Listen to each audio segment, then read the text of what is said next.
especially the ones on Secrets and Lies. By then, Nick was whacked out on coke and painkillers every night and unable to focus, let alone create on a daily basis, and Dave had been the one to hunt him down, clean him up, give him shiny new pills to bring him back to coherence, and drag him into the studio every morning.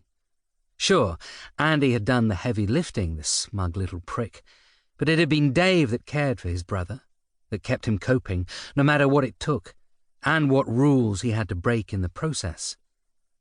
That Hollies song, "It Ain't Heavy, He's My Brother," could literally have been written for him. And so, just over 20 years ago, Dave Mansford had found himself without a band. His band.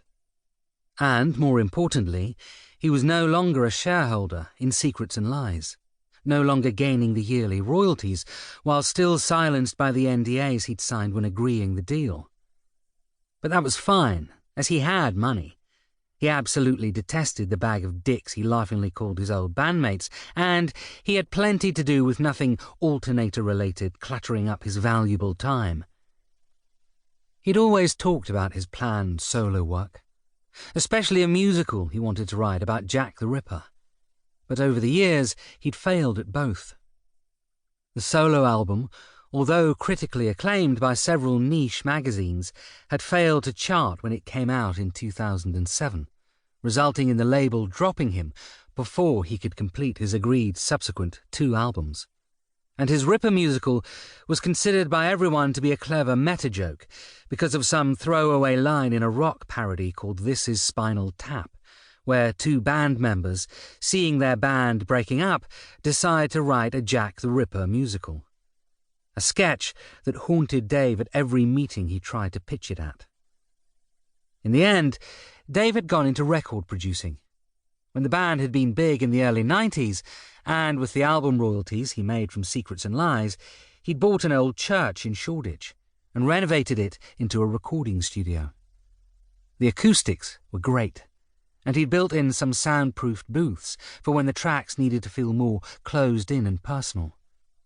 He'd also built a state-of-the-art production booth in the control room, stolen piecemeal from the Islington Britannia Row studio when they moved to Fulham. As such, he had the same equipment that had recorded parts of Pink Floyd's The Wall, a far better album than anything that Alternator had released for years. And, over the last 2 decades, he'd enjoyed a healthy income from that side of the business, producing for a varied collection of artists, many of whom didn't even know who Alternator were, which always made him warm and cosy inside. A couple of years ago, though, things moved again. For a start, Marna, the bitch of a wife that married Nick a few years before his disappearance, had pushed to have him declared legally dead, most likely to gain whatever was left by him she hadn't already stolen. Then Lydia, probably hearing this through Marna, had heard news that Alternator, still touring the regional theatre routes with greatest hits shows, were planning on recording a new album. Their first studio recording for over a decade, and the first with singer Peter Suffolk, who joined the band around 9 years earlier. Digging deeper and pushing hard on her family connection, Lydia had heard that Alternator's back catalogue was gaining interest with some serious hedge fund investors, especially after Dog Tired, the biggest selling single from Secrets and Lies, had charted again after being used in some Marvel superhero movie. Buying back catalogues had become big money of late. Bob Dylan had sold his to Universal for $300 million, while the rumour mill claimed Stevie Nicks gained about $100 million for 80% of her Fleetwood Mac rights. Lydia was convinced that despite the fact that they hadn't had a hit in years, with the new fans coming in through streaming platforms due to Dog Tired being a bona fide hit again, they could be looking at 8 figures for the rights to the back catalogue.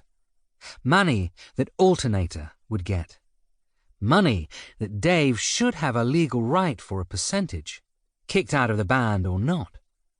Money, more importantly, that couldn't be made until Marna controlled Nick's estate, which explained why she was so desperate to have him classed as deceased after decades sponging off his name.